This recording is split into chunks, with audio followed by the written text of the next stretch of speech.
সম্মানিত ভিউয়ার্স, মায়ে জানে বাপ আর মনে জানে পাপ। এটা তো মানে যারা পাপ করেন তারা কিন্তু জানেন, এবং মা বাপকে কিন্তু মা জানেন, এটা না জানার কিছু নেই। তো সেই জায়গা থেকে আমরা এই জন্যেই কিন্তু আমরা ভয় করি যে আমরা দুনিয়ার জিন্দগিতে পাপ করলে আমাদের সাজা পেতে হবে।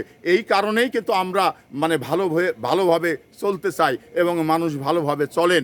তো এখানে যারা ভালোভাবে চলেন না, যারা পাপকে মানে ভালোবাসেন, করতে পছন্দ করেন, তাদের ক্ষেত্রেই এই ঘটনাগুলো ঘটেন।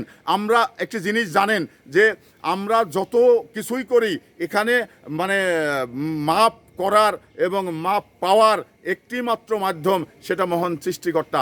তার আগে কেউ মাপ দিতে পারবে না, কেউ মানে ক্ষমা করতে পারবে না। তো তাহলে আমরা কেন একজন সচেতন মানুষ হিসাবে কেন অন্যায় করব, কেন পাপ করব?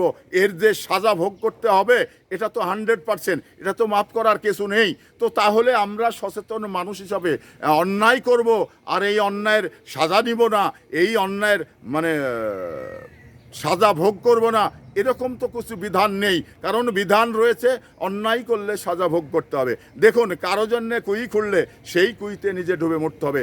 আজকে মানে বাস্তবতার মুখোমুখি দাঁড়িয়ে হাসিনা রয়েছেন। হাসিনা আন্তর্জাতিক আদালত নিজে গঠন করেছিলেন, গঠন করে 11 জন জামাতকে ফাঁসি দিয়েছিলেন, বিএনপিকে 1 জন ফাঁসি দিয়েছিলেন।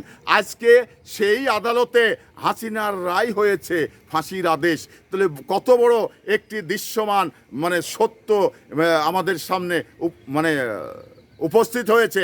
তো সেই সত্য মানে আসলে আমরা অনেকেই স্বীকার করিনি যে আমাদের এরকম হবে, আমরা অন্যের বেলায় করেছি, আমাদের বেলায় এরকম হবে না। না, এটা ভাবার কোনো কারণ নেই। সবার ক্ষেত্রেই এটাই সম্ভব, কারণ অন্যায় করলে সাজা নিতে হবে, এটা বাস্তব।